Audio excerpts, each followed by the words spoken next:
I decided that I wasn't wise to just have something sweet for lunch and then went back to my sandwich. She started doing a cake and now she's filled it.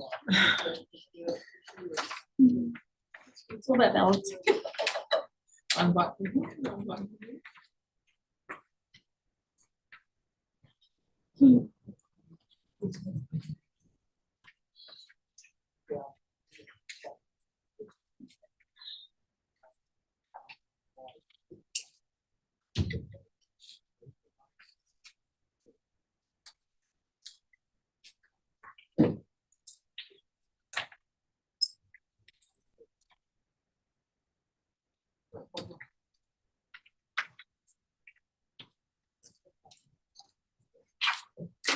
Two bottles, yeah. The little one, yeah. That's where his house is.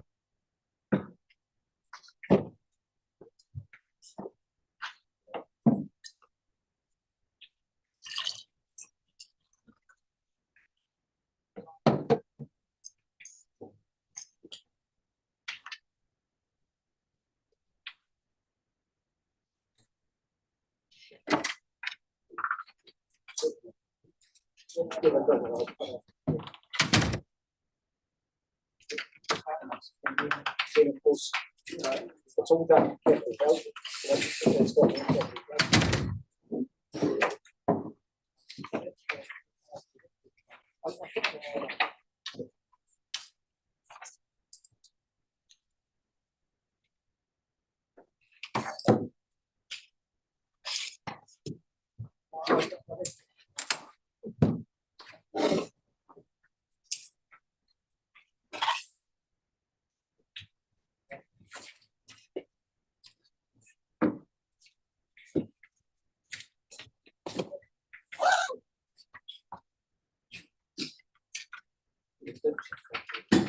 I sort of look at the aerial.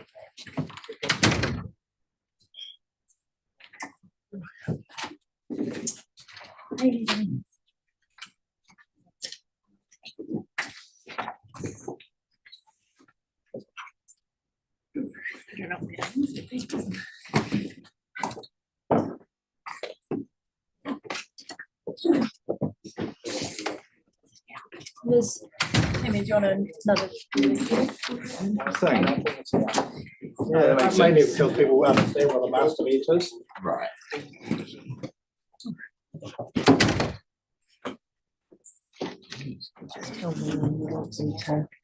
Stuck the phone and video on. We are recording, but we're at We can fit silent. another round here. We've got a spare seat on that side. I'll just. Got a spare chair. It's all fine.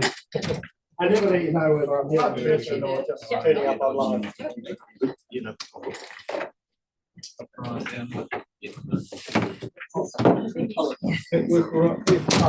I feel somewhat safe beside Adrian. I don't think I've accident much yet. You're good, mate. You're good. You're good. Let's say we have like a hot drink and water and then like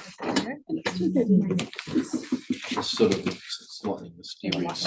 or like a tea and Okay. coffee and a water. I don't think yellow and Henry Cross. I've sat in the same seat there for like 11 years. And we've had new trustees turn up. First meeting, they were in the seat. I really shocked things up. Just for you to say, my mum. You can't tell a 20-year-old that half their life. Was he saying? He's a senior. I think about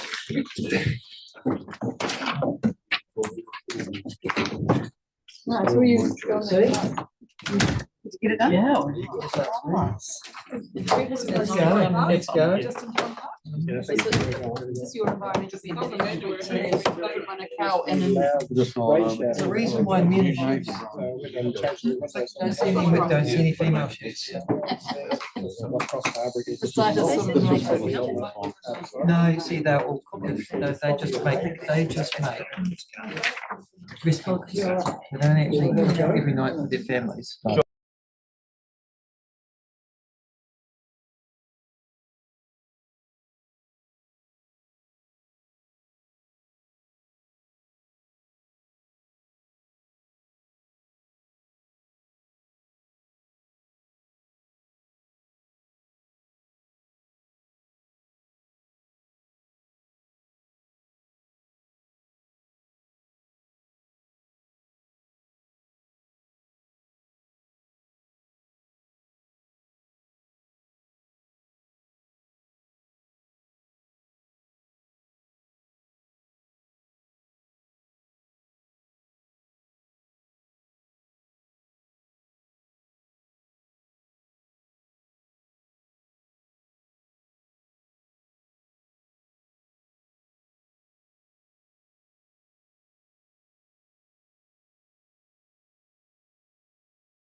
section within the RMA, Yeah. which they relate to. Any learnings? Can you expand on what you're trying to Bryony, get? what you're asking is what is the data telling us? Yeah. So Good question. Yeah.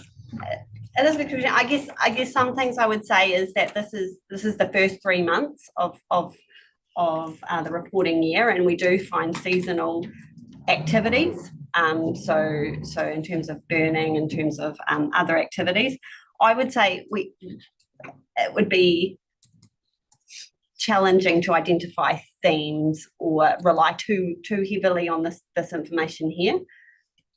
But what it does then do is feed back into our thought processes around those education or advice work streams that we have as a group, and then also as part of that broader planning framework around the life cycle of a plan. So do rules work, do they not work, and or the section of the Act. So all of that features in, but like Tammy said, it's the first 3 months of this reporting period, so a little bit hard to determine clear trends and outcomes at the moment. Cool. Alright, well, with that, we'll move on to 7.2, unless anyone else has any final thoughts or questions. Cool. Thanks, Steve. Thanks.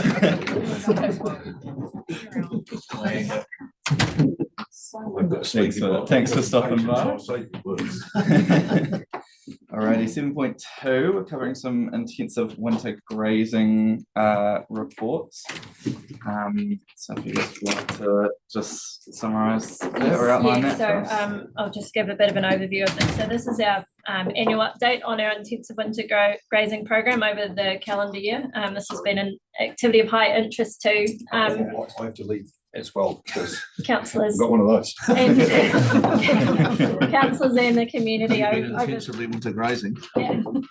over the last 3 years actually that we've been working on this activity and talking about it.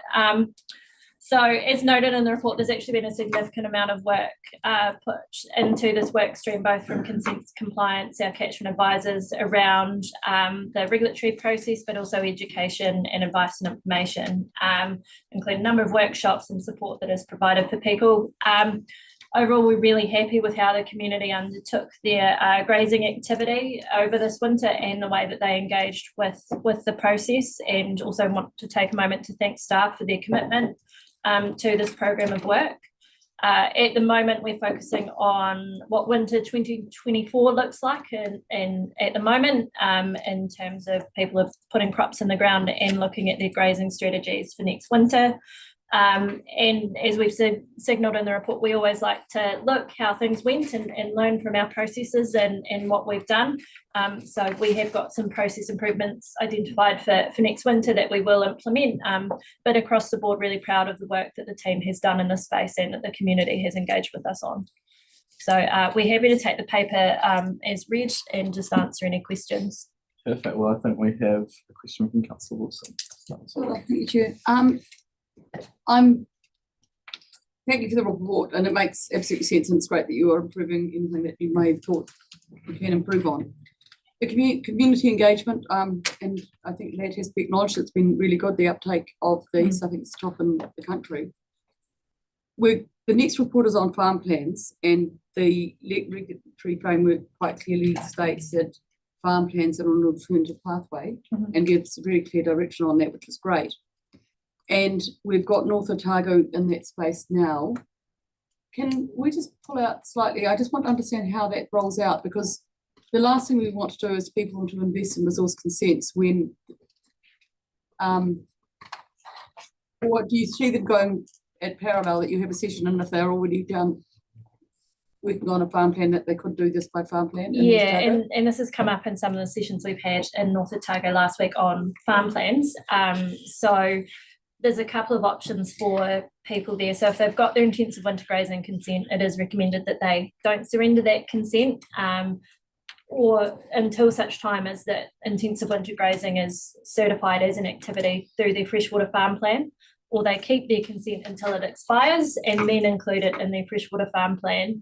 And if people are thinking that they may need a consent for next winter, we've said to people just wait until next year to come and have a chat with us when we know what that farm plan pathway timing looks like for North Otago in terms of the regional training. So we're giving advice across the board to people around those clear options, but it is intended to be a pathway for people for winter grazing for next year. So you don't envisage the paperwork necessarily being the same, that they virtually do the same plan, one by way of a resource consent and the other way by a farm plan. So the way we've set it up is that the information that they've contained in their resource consent application or their grazing plan should be able to satisfy a certifier, but because we haven't trained or set up those expectations with our certifier, I can't guarantee that at the moment, but that is the intent from the team.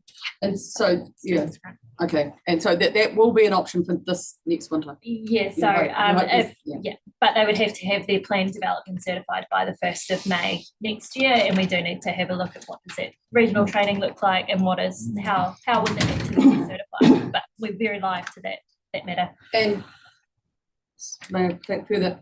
So the sacrifice paddocks and pasture-based grazing and a few other things that all come under the same thing. Would you encourage them to do it once well in that process? So at the moment, the advice and what we're dealing with are the farm plan regulations and the national environmental standards for winter grazing. Those are the rules we've got at the moment. Those other ones you've talked about are proposals under the land and water plan. So, which is, we've had consultation on, so I can't speak to where that's going or what that might look like. No, sorry. I totally appreciate that, but it is in the room sort of, and you've got the stage where people are going for resource consents, which could be 5 to 10 years, and it's making it a simple pathway. So when they're doing that, often they will say that they have got a sacrifice. Let's just do it to sacrifice paddocks. It's not. I suppose, are we encouraging them to do the whole to include that so that it can be because there's not an actual rule yet, they can't apply for it and we can't encourage it. What we can encourage is them thinking about best practice options around how they manage those activities in the meantime and include it in either their grazing management plan or an environmental management plan. Sorry, I mean as they went down the farm plan, if you're doing that alternative pathway, will you look, because you could do it as an alternative pathway under the sacrifice paddocks potentially. So they would fall under the farm plan if a certifier or the farmer has identified that there needs to be some actions relating to those if they are causing issues with nitrogen or phosphorus. That would be that level at that time. But in terms of using it for a pathway for those activities, that can only happen once they are formal rules through the land and water plan and have full legal effect. No, I absolutely appreciate that, but there'll be full not. So there's a little bit of weaving, but got there in the end.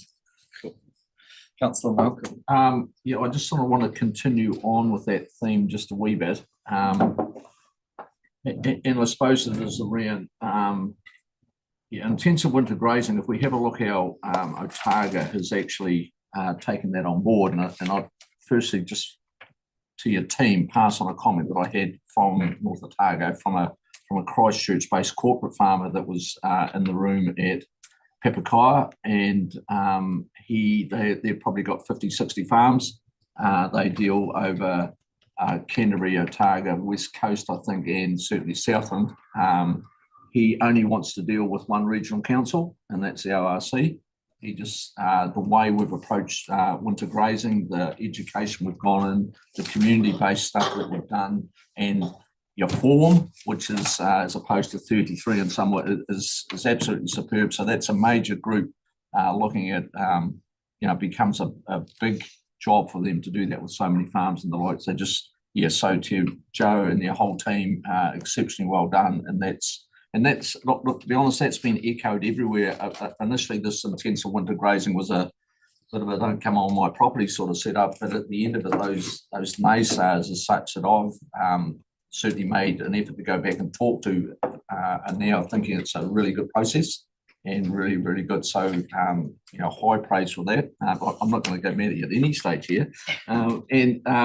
But just going to your paper on where you've outlined the improvements that you're making from this year to next year. So again, we've looked at what's happening and we've gone ahead and we've improved that process. And I know we had a wee bit of a hiccup with the letter that went out, but we've realigned that and we've sat down and we've acknowledged it. So that's absolutely superb. And so probably my two questions are around, on the next page, excuse me, I'll just close this off, was, in line of the fact freshwater farm plans are live and active in North Otago, and you've got workshops that you're going to throughout Otago on intensive winter grazing February, March next year. Will we have a different approach in the North Otago region simply because we're hoping that the freshwater farm plans will give us that pathway instead of going for more consents? Yeah, so I think that's the plan in early next year when we do go to North Otago. We are aware that that's an option for them. So we want to be able to tailor that approach up there for them to talk about farm plans at those sessions. And that part of that is why we're leveraging or working with our catchment advisors team for those new sessions to make sure that we are explaining to everybody what the various pathways are. And again, it will factor into looking at our compliance approach for next winter as well. But the main thing is we want to make sure that winter grazing is either managed through a farm plan or it's managed through a consent, or people can meet the permitted criteria, because there's still really clear expectations from the wider community that we are implementing that and meeting our water quality outcomes. Absolutely. Yeah. So and that probably, and then I think it was the figures from MPI, and I think I'm pretty sure I've got them right. We have been really successful, and I think we did 297 consents, and the rest of New Zealand did 300. So at the end of the day, we've done an exceptionally good job and taken on board, but we've also had a real good buy-in from our communities. So, and I suppose that the only negative to that, because our people have jumped in and got on board and paid for the consents and done it, and a lot of them are sort of 5 to 7 year consents from what the ones that have been talking to me, they've paid that money out, and next year they're going to have to pay out for a certifier to do their freshwater farm plan. Can I hand them back in early and get a discount? so that's that's just an issue of our very good. Yeah, and we had that in the back of our mind, so that's why we have taken the approach to the duration with the winter grazing in terms of those timeframes, because whilst the regulations may turn on in North Otago February next year, they've got 18 months to get the farm plan, so it gives them a couple of winters to do that, and also recognises that they may want to carry on with that consent for a while and then put it into their farm plan later on. And it also linked to the claims team's real clear effort to make sure that we were as cost efficient as possible for the processing of those consents. Well done. Thanks very much. All right. Any other questions? Councillor Laws and then Scott. In terms of presenting this paper, sections 28, 29. You say that this paper, so we're talking about site visits, we're talking about etc. And then under sections 28, 29, under the strategic framework and policy consideration, which was this paper was written, you say 28C, Te Ao Māori and Matauranga Kaitahu were embedded in Otago communities, and then 29C, Matauranga Kaitahu is an integral part of our decision making. How did those fit into this particular role that ORC play? So probably first step, so we did work with Okaha and Te Marama in terms of the development of our forms and consent conditions and reports, which is a normal part of the consents team's work program, and that reflects then those two being listed in terms of the considerations and outcomes we have done. But I don't know if Richard wants to add anything further to that. Yeah, we have a very close working relationship through the consents process, particularly in the affected party space, and ensuring there's a level of comfort there that they could all be processed internally, which helps with timeframes and cost. So those the way in which the risks to freshwater are managed through the consenting process, there is significant input at that stage, and that helps us run more efficient and more cost-effective processes. But in practical terms, it didn't. You preloaded it, the consultation, so it didn't actually get involved in monitoring this particular plan. None of those. Not for the intensive winter grazing process. Yeah. No. Yeah. Thank you. Councillor Scott. Cool. Hang on a minute. Yeah, just for my own knowledge, paragraph 5 and a number of councillors have already spoken about it or to it. You know, the landowner under intensive winter grazing has the three options: permitted activity, applying for having a certified freshwater farm plan. Are there other examples where you have the option, but basically that similar option? So Three that's the options. only one that exists at the moment because it's written into the National Environmental Yeah. Standards. So, and we only consent and operate under the rules we've Yeah. got at the moment. So I think it's important to separate what we've currently got away from what we're potentially proposing to do. Yeah. Yeah. And in the future, can you see any opportunity where instead of, the consent, achieving the similar outcomes through a certified farm plan? So I'll Yeah. jump in because that's well outside the scope of this paper. So this is just dealing with the intensive winter grazing rules in the NES. That's a conversation for the land and water plan and pathways for some of the activities that will be controlled under that plan. But no, we're not going to get into that as part of this paper. Sorry, Brian. I've got some there. Councillor, have you, So there. was that everything? Sorry. Okay, Councillor McCall. Yeah, thank you, Mr. Chair. I'll go two or three little ones. So we did just little ones. First of all, it's an awesome paper, and the first paper was super awesome with all the pictures at the back, which is really right up my alley. Congratulations. This one, intensive winter grazing. So we've done 297 consents. I was wondering how many, if any, consents were either declined or was decided they weren't required. Yeah, so there weren't any that were declined, but there were, I think, approximately 4 that we had a chat with the applicant to say that they weren't required and they were likely to meet permitted rule. So we talked about that right at the start of the applications, then they didn't go through the application process. Yeah, that's good. Awesome. And did Councillor Malcolm have it right? Was only about 300 across the rest of New Zealand? Is that the number? I didn't think there was that many. I can't remember the number, but we certainly did far more than the rest of the country. And part of that will speak to that we were just operating under the National Environmental Standards. Other regions had other rules to account for and other things going on, Yeah. or less grazing. Yeah. So I mean, and we'll move on to the next one, which is around the flyovers. So we had the flyovers, so well done, and we had some follow-ups. So I was wondering how many letters were sent out, because a lot of my letters sent out, and the follow-on from that was 26 site visits, which is really good. But I was just wondering how many actual letters were sent. There were 104 letters sent. Yeah. Thank you for that coming in. That's pretty much the number I thought. Yeah. So that's really good. And just probably reiterate what Councillor Malcolm said again. It's really good. There was a couple of issues, as we all know, and it's been documented as really issue on point 19 of the report that has taken some learnings, and the next time round you be better prepared with the base data, but be better prepared in our communications with the people.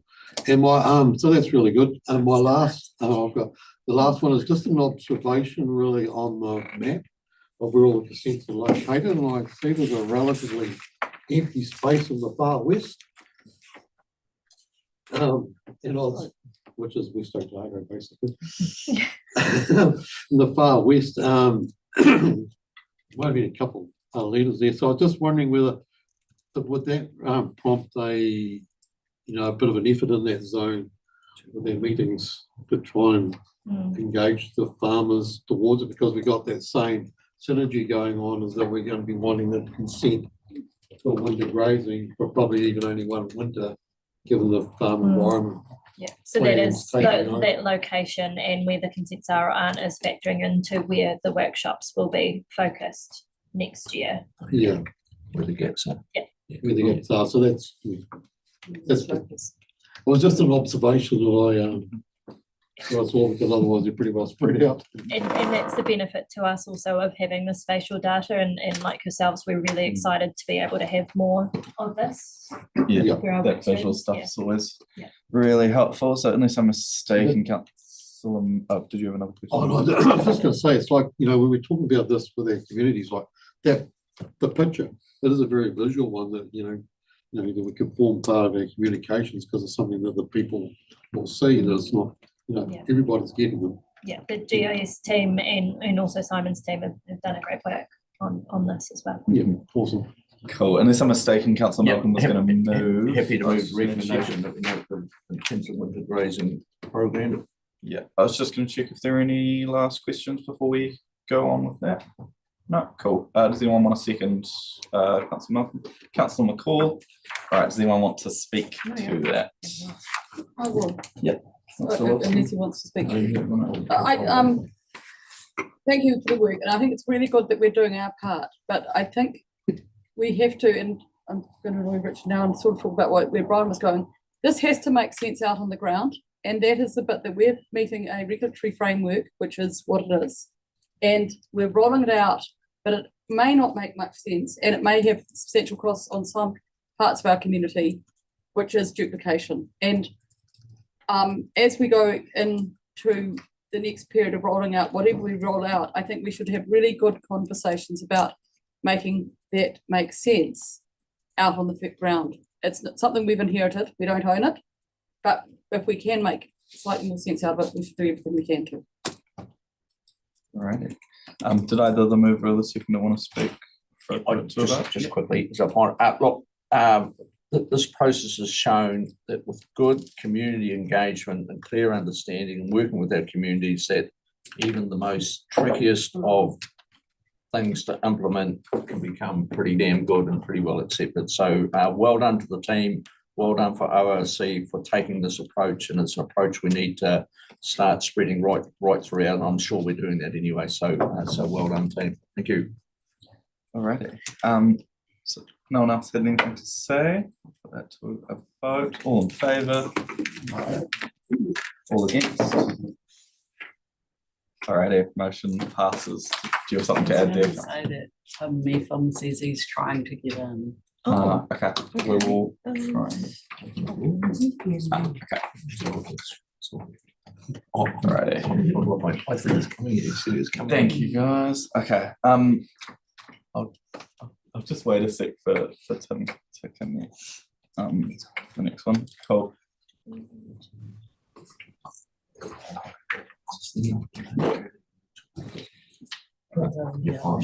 Yeah.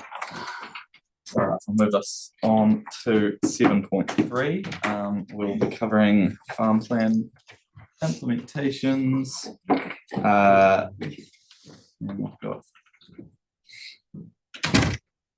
Andrew contact in. All right, I think you guys are good to take us away. So me again, I'll just give a brief overview of the paper, and then Libby can add anything if she needs to. So yes, the third paper is an overview of the implementation activity to date relating to the freshwater farm plan regulations in Otago.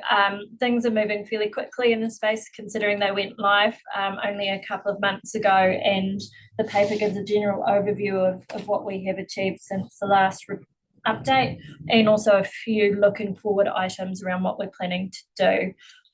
Probably key things to note, we attended some workshop sessions last week with NOIC and NOSLM in North Otago. So there was 3 sessions up there which were incredibly well attended, and that was an overview of the farm plan system. And we've got 3 or 4 more coming up, 4 more coming up either this week and next week, which we've again partnered with the catchment groups on. So it's really awesome and valuable to be taking that approach to implementation on farm plans. And another key thing is that we will continue to work with the regional sector and MFE on resources and consistency in terms of approach to the regulations, and make sure we do as much as we can in that space at the same time.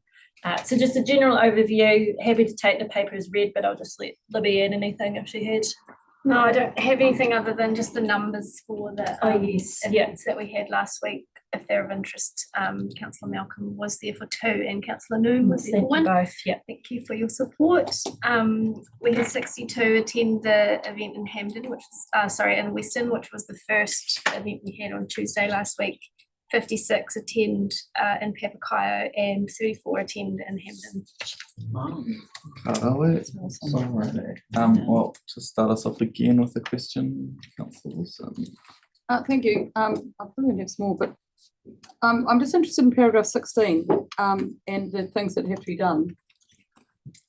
Back there. One is I totally appreciate looking, I think it's the pre-prepared MEP roles that are in there, and it's the regional council that has to prepare the CCCB. But how do we choose the sites that are significant to the community, and how do we do that? That's an A. So with that, we're using existing information, say that we've got from our regional policy statement, our regional plans, and any or science reports, or other information sources that we already have that are known and have been consulted on with the community. So the aim is to pull together all of that existing information in one place, and then also say if we do any catchment action planning or anything in the future, those values and that information would then be added into the catchment context as well. So, yeah, I mean, we're lucky to be in North Otago where there is a really active catchments, and these sites that are often in here, in these sort of places, will be ones that won't necessarily be on a district plan, or there'll be sites that may be recreational, or I don't think Tim's going to give away his favourite fishing spots, but you never know, those sort of things. And what I'm just wondering is whether we should be doing that with. There isn't a role in creating the CCCBs with catchment groups. Yeah, and we had really clear feedback from the communities last week about how they would like to be able to see that or provide feedback on that. So we have committed that the North Otago one will be available before it is finalised. So we're just working what that looks like because we very clearly heard that feedback. Right. So we don't have to do that, but you know we're fully committed to enabling that to happen some way. We've just got to figure out the details after last week. Tim's just put his thumb up apparently that he is going to share his fishing sites, which is really good. Thank you. So yes, yeah, we have heard that, Councillor Wilson, and are taking that forward. Just not sure of the format just yet. Okay.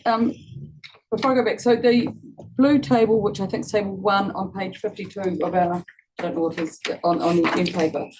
That's an MEP guideline, is it? So that is from MFE. Yes, from MFE. Yeah. I suppose it's a regulatory beast, so we really can't change their thing. But I'm really interested in about messaging here, and we've chosen to put this in the paper. So we've got the meat processors and there'll be wool certifiers and there's milk processors and other ones who've already got FEPs.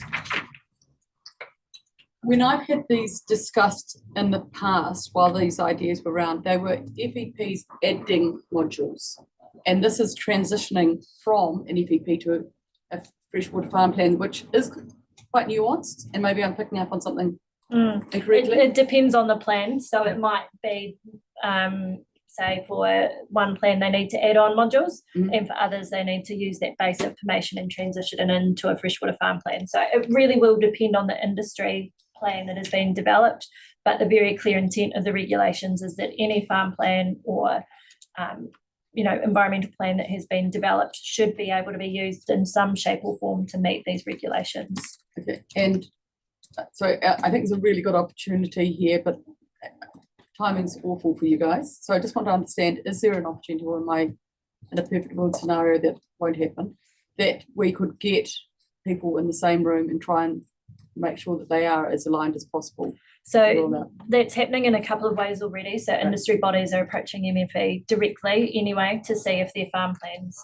meet those requirements. We are fielding inquiries from people about do their current farm plan templates meet the requirements. So we're handling that. And then also at the regional sector and MFE level, there is discussion around a template, which may provide some guidance or reassurance with that. So I think that's already being covered on multiple fronts. The key for us will be making sure we keep track of those fronts to ensure we get to the outcome that we're after. Councillor Noon. Thanks, Mr. Chairman. My questions along similar lines are focused on the CCCBs. And does the legislation that sits, because the farm plans sit in the freshwater, the NPS freshwater legislation, does it direct farmers who are implementing a freshwater farm plan to have regard to the CCB values, or does it direct them to mandatory, are they mandated to include those values? Yeah, see what I'm trying to say is that, because is a farm plan going to be on the same level in terms of identifying values in the wider catchment as the regs would do if you were implementing a and there is standard regulation? specific wording in the regulations, which I would have to have a look at, that says what certifiers and the farm operator needs to do with that, so I can look at that. The key thing will be that in terms of water quality and other information, it will be at a catchment scale, so down a level, so that if you are looking at your specific farm actions, it will be tailored to, okay, well, I know nitrogen or phosphorus is my potential issue. Can I do any actions on my farm relating to it, yes or no? And then documenting that. So that's all going to be there and pulled through. I'll have to have a look at the specific wording about, is it a must or a shall, or what that looks like, but it is built into the legislation. Cool, Councillor Somerville. Thanks. Look, I was reading sections 22 to 24 about certifiers and auditors. Now, I understand we would have to certify these people. What are we going to have to do, and when are we going to have to do it to be ready for all that part of the process? So the regulations state that we have to, so after the 1st of February, we need to have within 3 months a certifier appointed in our region. So that's what, May next year, we have to have at least one certifier appointed in our region. So we have got a lot of work to do to get to that point. Is that, I'm guessing that's what you were wanting me to tell you? Yeah, well, and just to make sure that we are equipped and resourced to do the work that's required. So we've got a project plan, and we are working towards that, and we've got our internal working group on that. We've done an expression of interest for certifiers, so we've got interest from who will want to go through that training program come February, and we've talked to people about being an assessor, so we have people ready to go at the start. The key focus at the moment is on what our regional training program actually looks like, and partnering with Mana Whenua around that, but looking at the modules that we will teach our certifiers. So what is it about Otago that we want these people to go out and know and be able to talk to farmers and growers about, and that's underway at the moment, and is a high priority for us around the content that is in that and how we deliver and provide that to our potential certifiers. And on top of that, we have to do the national training as well, so that gives them a wider lens on what a freshwater farm plan is and that kind of thing, and then we can drill in our regional training around why Otago is special and what we want them to pick up here. Yeah. Good. And if I can carry on, do you envisage, or is it too early to say, that there are going to be enough of these people coming in? And if not, do we have a role in trying to get people into that role, into those roles? MFE have the main role to support that and ensure that there's enough across the country to support implementation. The indications I'm getting at the moment is yes, we will have enough. It's just whether, and this is why our implementation plan is so important. It's ensuring that we have a spread and that we're not getting them all come in on one day and needing to be certified. So because if that happened, we wouldn't have enough to do it immediately, but they'd have to go on a waiting list or something. So it's encouraging people to come in phases and not all come at once and need to be certified on the last day that they have to be. So that's why this work's really important and engaging early. And part of that is also at these sessions we're having is saying to people, if you want to be a certifier, come and chat to us, and encouraging catchment groups or other groups to have certifiers associated with them and everything like that. So whilst it is MFE's job, we do make sure that we are speaking about it so people know that it is a potential pathway for them. And luckily Southland have gone first, so we might be able to convince some of these certifiers to come into our region too, so that would be nice. Okay, thank you very much. Just you didn't have any follow-ups there. That's all good. It's all. All right, we'll go to Councillor Wilson and then Scott. Thank you, and that's good questions from Councillor Somerville, because once you start saying 1st of February, and then you've got to train them, and then you need them in active before the 1st of May, if North Otago wanted to have any chance of getting in there before their intensive winter grazing, where they could start later grazing. That's a really tight ship for North Otago. And to be fair, it's a tight ship for us internally that we are working very, very hard hard to I'm not- meet as well. Yeah, and for community, and I guess reflecting on the fact that we're in phase 2 and there are those key deadlines and those regulations to meet. But I'm confident in the team and the work program and what support we can provide the community as well. I think it's also about having confidence in that community, and we have chosen them because they're pretty organised as well. It's just understanding the confidence that you're getting at stage 1 that they get what might be required. And how many of them have already got farm plans, FEPs? Quite a significant number of dairy farmers or irrigation users have got existing ones. So we're working with Noik and Lower Waitaki Irrigation Company to see how they can modify their plans, because and then that's easy for us to do here in Otago because they're part of our region, whereas people with Tiaki plans, Fonterra will be working with MFE. Yeah. We think that most of them would be about 80% there. There's not too much they'd need to do on what they already have. So we've been messaging that to our farmers as well in our sessions that we're having, is like, don't be scared. You'll pretty much be there, but there are some things you'll need to add in. But we do know that there will be people in the gaps that do not have anything at the moment. This is new too, it's a new regulation, and we want to make sure that we focus our support on them as well. And that's reflected in the implementation work that we are doing, and recognising that it might need to be more than one conversation, as it was with winter grazing. So again, those key approaches and things we did with winter grazing are very much embedded in the farm plans, because we see it as very much a similar thing. New regulations, it's a change. And we need to provide that advice and information. Thank you. Maybe Councillor Scott. Yeah, cool. Do we know the number of planners, certifiers and auditors that are needed in this region? What those numbers are? No, we don't know the exact number. It will depend as well, because some people might decide that they want to have a full-time role as a certifier, but others might not. They might do it as a part-time thing, or people that they know. That's just FTE or 0.5 FTE, still add up how many you sort of need. Does MFE know? MFE did some very early Yeah, numbers when it was they a were while drafting the ago. regulations. Yeah.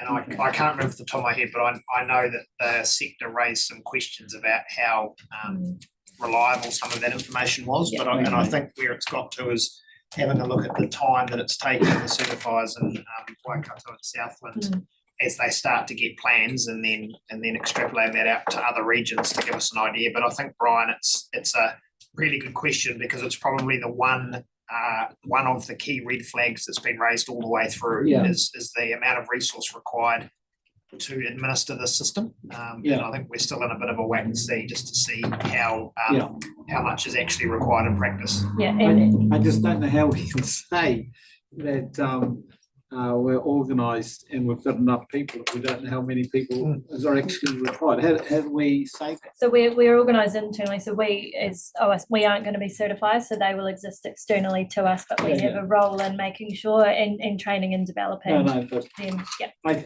we're controlling the controllables at the moment. well, I suggest that you just sit down with a matchbox and scribble on the back about how many you actually need, and have a plan A and a plan B. Cool. No, that's good feedback. Thank you. Thank you. Councillor McCall. Well, thank you, Mr. Chair. I've got a few little questions, just follow up on the certifier ones. So you're happy with the level of interest at this stage coming forward? Yep.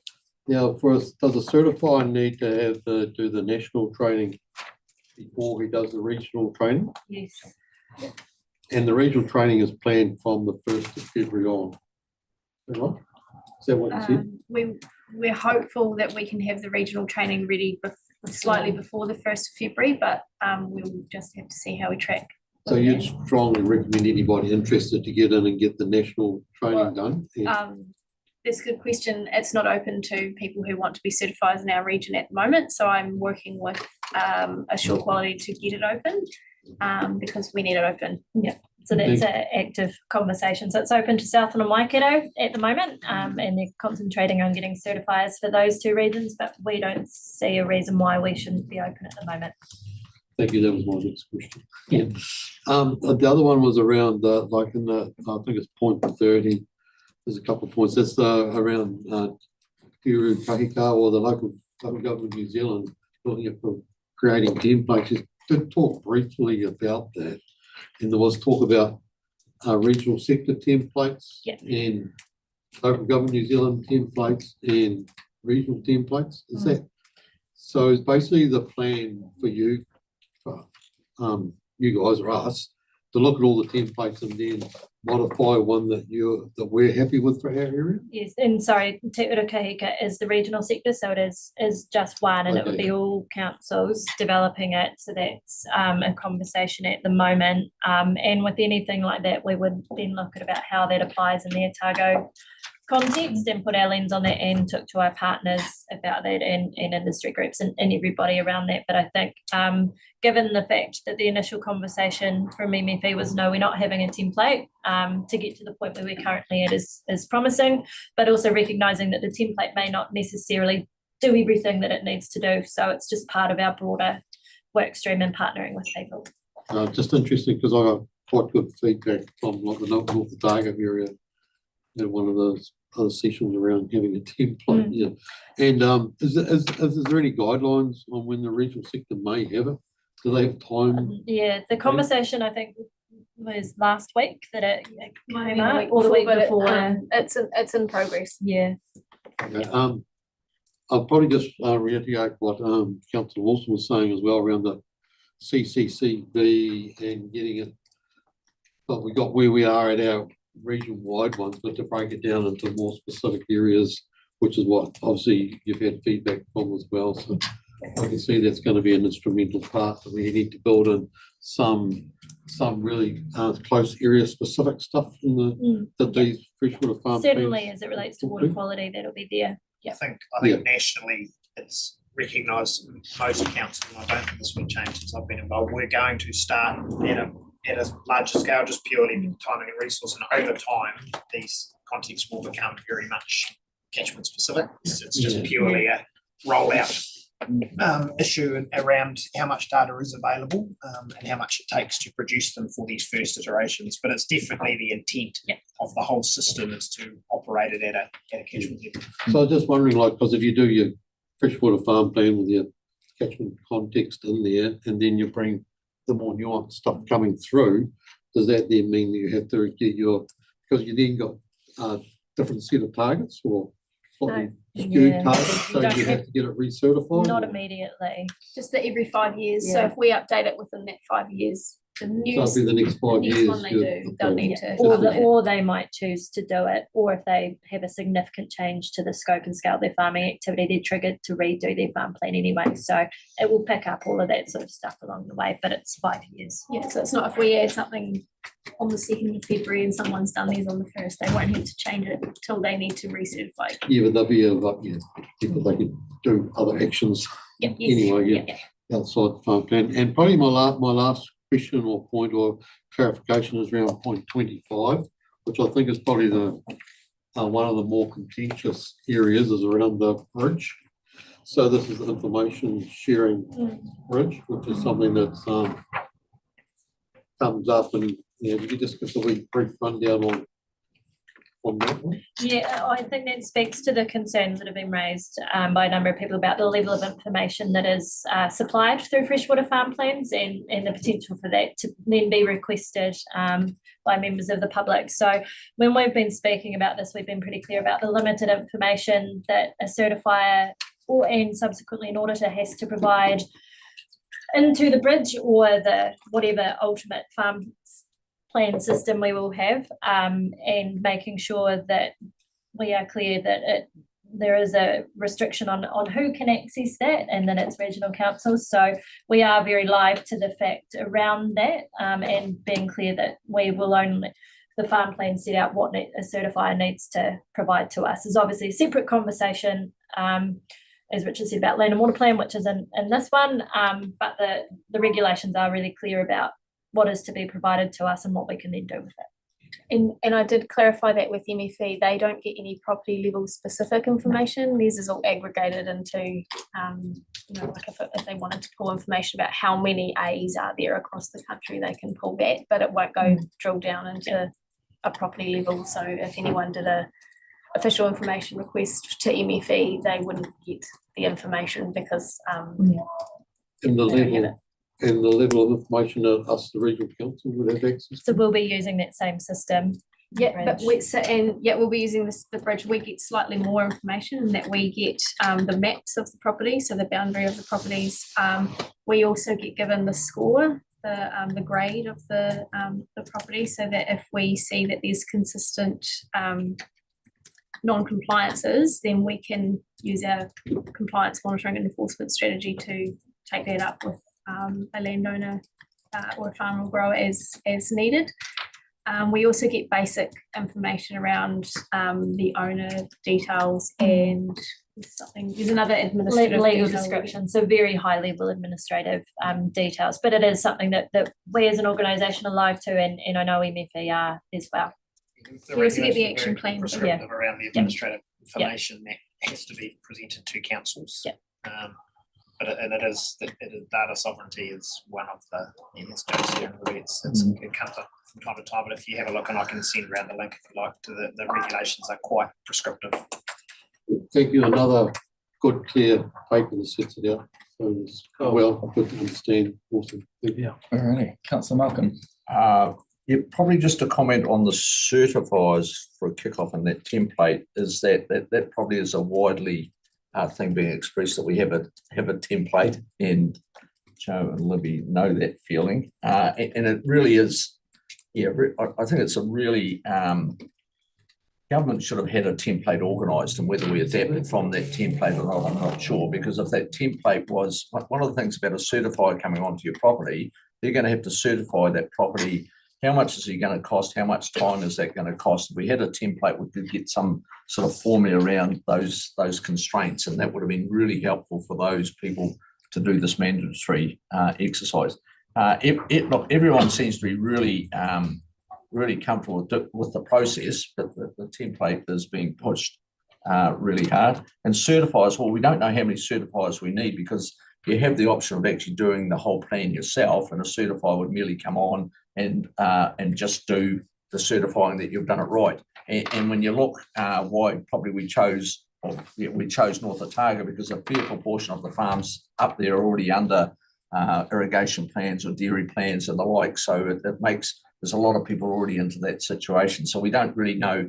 We know every farm will need a certifier, but that one farm certifier could do a lot of farms in a short period of time if it's already been done. And there is a lot of work done by all the groups involved in the sector to try and ensure that what they're doing tags onto the freshwater farm plan as opposed to their plan having to be redone, so that everyone is trying really genuinely, I believe, to actually stop duplication. So and the question is, when I go as a certifier and get national training, so I get that done, and it is annoying that that the shore hasn't opened up for us yet.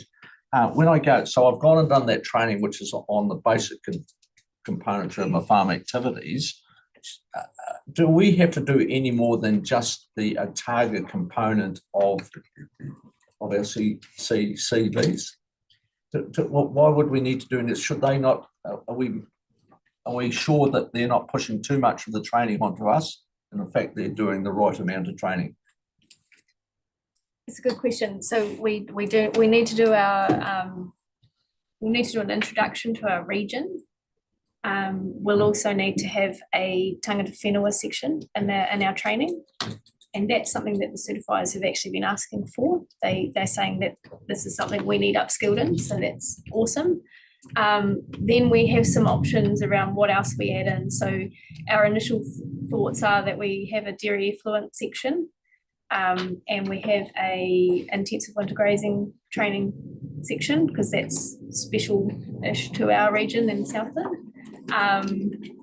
What's the other one? And then about water and waterways, water quality, general information around that. I think the key thing is to make sure that they are suitably trained so that they can go out and have a really good conversation with farmers and growers, but also not overkill it, but also that reflecting that, you know, that regional level training, to make sure that we are confident in their abilities because we aren't certifiers. So there's a balancing act there.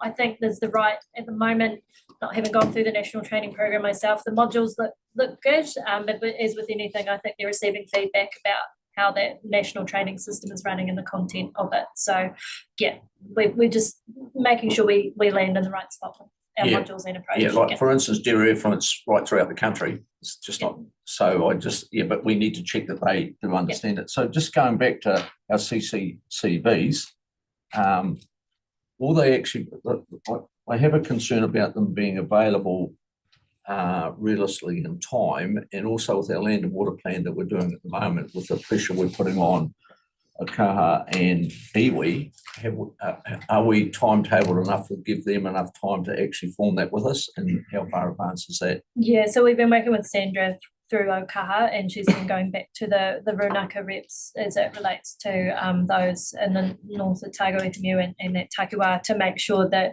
we have sufficient time but input it into that process. We have someone who is contracted to pull all of the existing information together for the catchment context, with a deadline, I think, of next week. Yeah, 22nd. Yeah, 22nd of November. So we are tight timeframes and resourcing to make sure we do that, but also then acknowledging that mana whenua information also is needed, and there's a broader work program going on. So being clear about our timeframes, but being really flexible at the same time. And then once we've, the 22nd of November, once we've got that, it's then putting it on spatially onto our website. Yeah. So there will be, it won't be ready for everyone to review at that point, but we will get it on the website, and then we'll take a little bit of time to. Yeah. And sorry, just one last one, which is reasonably important, because audit and risk and finance want to know, you under financial considerations, costs to delivery and implementation of the plan to support the bridge cost for this financial year is unbudgeted. Staff time contributions to the delivery of the project is significant. So when do we find the numbers, or your estimate of the numbers around that, so we can get an understanding of whether that will go over budgets already in the plan, or that we have to make allowance for that? So it'll be reported through the finance reports where we start. So you've got a Q1 coming up in 2 weeks as finance committee, I think. And that will be when we've Sean and the team have worked with managers to have a look at forecasting in Q1, which is still very early, but it'll be picked up through that process. This is just flagging that. You know what we have to do and what we have to juggle. That's good. Thank you very much. All right. And great start to the project. Very good. And getting good feedback again, but you've had enough from me today. All right, next is Councillor Laws, followed by Mr. Lansbury. Since we last discussed this matter, there's been a general election. And quite an important general election in the scheme of things. And a party has won with a very detailed agriculture policy. I imagine your policy teams has had the opportunity to look at that. The regulations that we are responding to at the moment were set by the outgoing government, who had a particularly philosophical view, which is not the philosophical view when it comes to agriculture and farming of the incoming government. Now, the reason I say that question is because, have you given any consideration to the fact that policy is likely or potentially possible to change in this area? I'm sure you have, because you're intelligent staff. And you don't want to do work that you're thinking, oh my God, we won't really have to do this. So you are giving some thought. We have, and those questions came up in the community sessions last week as well, and we'll be watching with interest where those coalition negotiations come to, and what the future work program looks like from whatever minister it is when they end up, and we will adjust accordingly to whatever the minister directs in the regulation at time. But the other thing is that we do need to make sure that we do enough work that if things don't change, we are able to carry on. But you're in that sort of limbo at the moment, aren't you? A little bit, so reflecting that, just the timing of the election versus our go live date. And that was, so although you're ready to go for North Otago, you might not need to go for any other future catchment. So, that was the big picture stuff I was going to talk about. So great, I'm absolutely delighted you're onto that. The regional circular template, it just seems so critical if you are going to go down that line. How far advanced are you with your fellow colleagues and other regional councils upon getting that or moving down to that path? So the colleagues are involved in that discussion. So Libby is in, I think, land managers group, and you meet, is it weekly or every 2 weeks? We meet monthly with land managers across the country with Te Uru Kahika. And so we are ready. Whenever they give us something to review, we'll be in there and providing feedback to ensure that it's fit for purpose for our farmers and growers. And philosophically, your policy team, does it have a view that you're responding to obviously a central government dictate here, but do you have a view that you are a one-stop shop? I mean, I'm really interested in the big picture you have that drives your policy considerations that we consider. In other words, is the idea that you come to the ORC and that's where you go, and that's got all the information. And I don't need it to go anywhere else. The ORC's got it. They've got the list of the auditors. They've got the list of the certifiers. They know what the policy is. They're telling you, God, what's been in your plan. Are we thinking that? So from an implementation point of view, we do have a freshwater farm plan page on our website with FAQs, links, and we do want to be that one-stop shop in terms of the information, or directing you out to where you could then go to find that information. So that is what we've already got, and we want to build on that as it relates to farm plans. The reason I asked that question is because it would seem that a list of certifiers and auditors and their contact details would be quite useful. So we legally have to have that on our Oh, you website. do? Yeah, and we will be doing that once we have certifiers and have that available. So Yeah. when you're looking at that for? So once they've done their national training and then they've done our regional training, then their name and information will go up on our website. So that'll be from February next year. Thank you. We're pretty empty list at the moment. Yeah, That's what I'm hearing, yeah. But nevertheless, by February, things might be a lot clearer. So thank you. Yeah, Charlie. Mr. Langsbury. Thanks very much, to Jen. It's following on from the back of the Matchbox comment earlier, and knowing that at the Land and Water Regional Plan, there was a reasonably good idea of the number of properties that need to be certified. I think it's probably, listening to the complexity of the answers to the question so far, it's probably a back of an envelope. It's going to be a little bit larger question to be dealt with, but I haven't heard any responses yet from my perspective that deal with the confidence that you have to have the expert contractors available to do the certification work and the timeframes required. Seems to be lots of questions out there with regard to having them trained, how many you need, and yeah, there are lots of questions, and part of that will be making sure we work as a sector across the regional sector, but also with industry and with MFA around making sure that people are encouraged and supported to go through that training program. But then from Southland and Waikato, we get an understanding of how long these take, depending on farmers. And then, as I say, we can get out a matchbox or envelope and do our calculations to know when we need to be for Otago. So yeah, a lot of questions in that space at the moment, but we're working really hard on answers. Is it right that my recollection from those other papers is the certification will be done once and then it'll be ongoing auditing and monitoring? Does that mean actually we can access those ones that have been trained for Southland and Waikato, do the regional training and then put them out? So the idea is that they do the national training, and then if they want to certify in a region, they do that regional training. So someone who's done the national training now will do the regional training in Southland, and if they want to work in Otago, they can hop over the fence, so to speak, and do our training and provide that service across the regions. And just on that confidence thing, I've had slightly more confidence lately in the industry partners, so the likes of Beef and Lamb, Fonterra, Deer New Zealand, those kind of industry bodies that are committing to supporting their farmers to get either get a freshwater farm plan ready for certification or become certifiers themselves. So that's becoming more and more clear as we get closer to our rollout date. So that's really good because they already know those people. So it makes sense that they are these certifiers as long as they pass our training. Yeah. And so I do a little bit of work for ECAN in the land and water space and talk to large operators, WSP and various others up there that are having staff trained to be certified.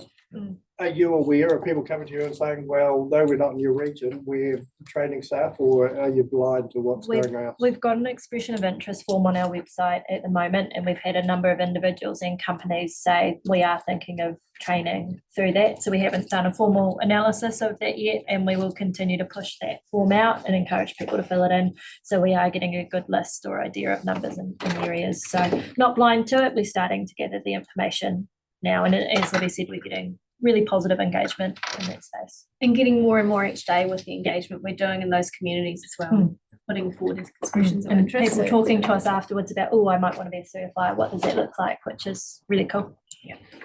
And I don't know that you've answered my question to confidence. You've kind of headed in the right direction, and maybe by the next meeting or sometime there needs to be feedback coming back to this committee on where that confidence has got And to. we would certainly have a better idea of how long the certification process might take and those sort of things. So like we said, it's something that we will be able to speak to in the future, but not provide a definitive answer to now.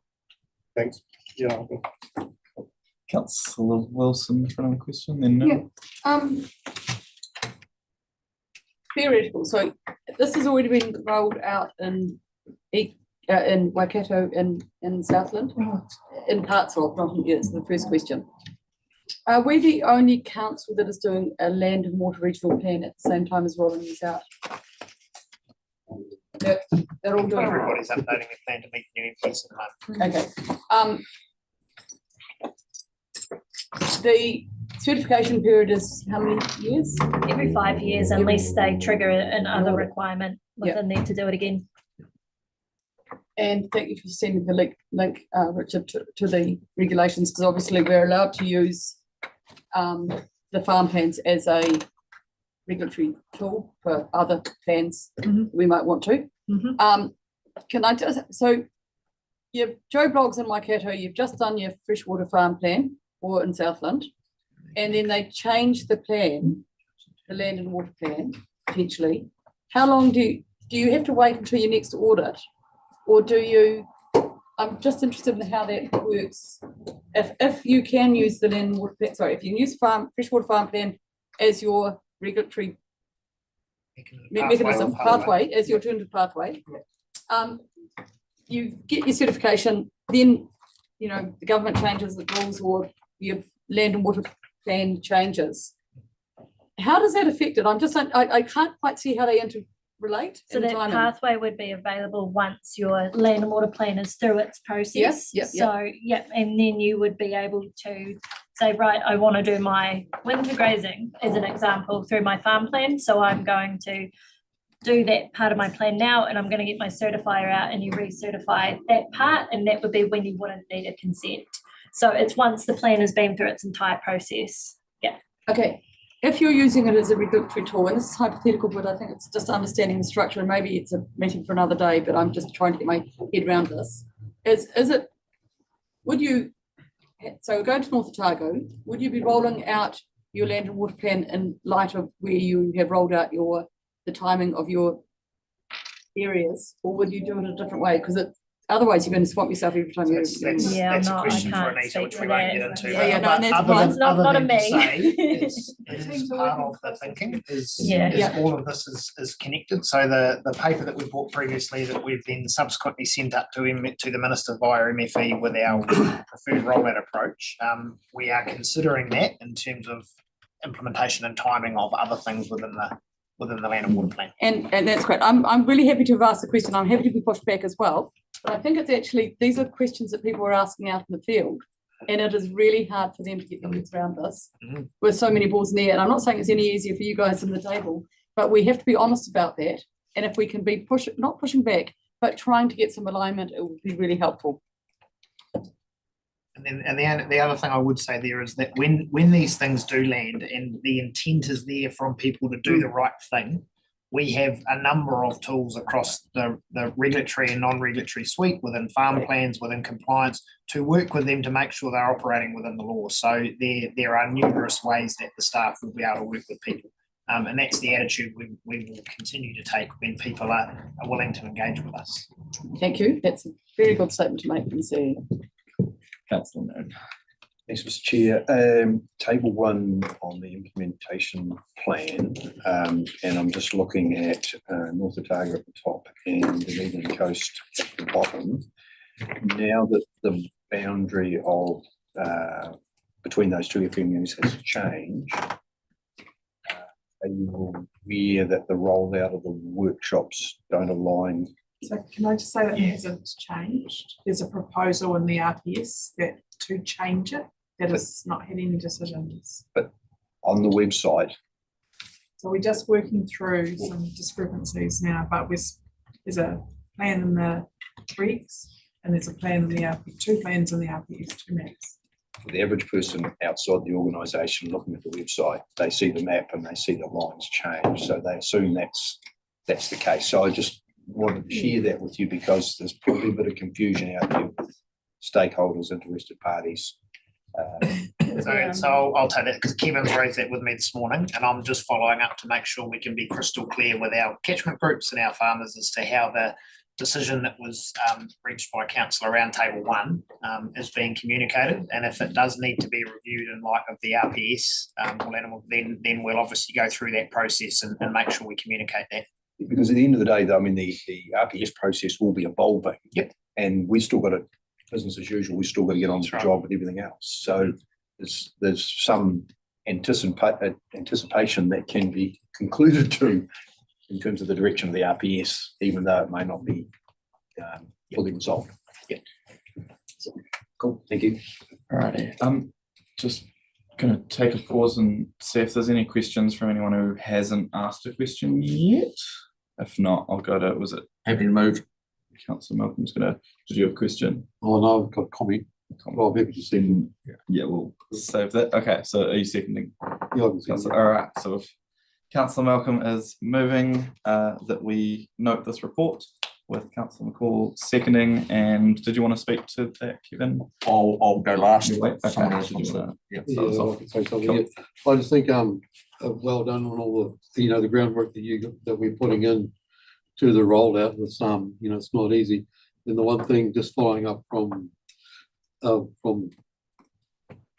an hour ago, quarter of an hour ago, I think all the work that you're doing will not go to waste, even if there is a change, because the processes that you guys are setting up and the systems that are getting set up along with it, even if there was a complete change, we still actually got something there that's going to be of value to the environment because there's such good buy-in coming through from the farmers around the farm environment for freshwater farm plans. Oh, gosh. Freshwater farm plans, yeah, there's like pretty good people are on board with it as an overall. They're pretty much on board with it, and it's actually going to provide a vehicle. There's a lot of farmers that have farm plans of one description or another. That's all good, but there's a whole lot of farmers who don't also, and if we can provide a pathway for those farmers that can see that they can actually can get a farm plan relatively without too much bother, it gives them a pathway. So I think the work will never be wasted, and it's just the communications may be a little bit different if that comes from central government or whatever. So yeah, well done, and I keep up the good work, and we'll be watching with interest as we progress down the line. Thank you. Look, I'm very supportive of the intent of farm plans, and remembering they were actually created first by the industry to lead good best practice, and whether that be in dairy or merino wool or the meat producers, and it was on the basis that it is meeting a response to changing understandings of environmental footprint when you're selling a product.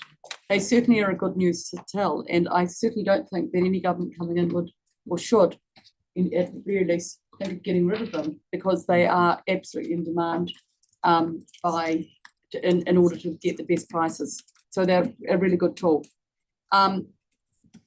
what my concern is that we need to work with the industry and with the catchment groups and with the other regulatory parties to make sure that they are as seamless as possible and make sense while adding value rather than adding cost, time, and duplication.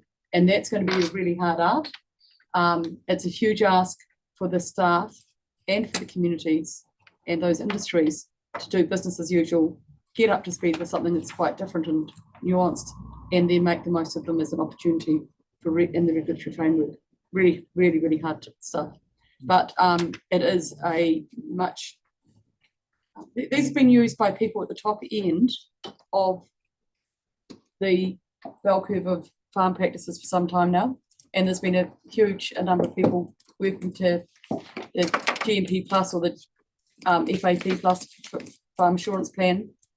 They're all really good operators, and we have to acknowledge those good operators and leading the way as well to getting other people up to that. Regulations should actually just be to kick the bottom 20% into a better place. And this is a really exciting framework or place to be where you can be showing some really good news stories. So thanks to the staff, thanks. But this is the easy bit, the hard work is yet to be done.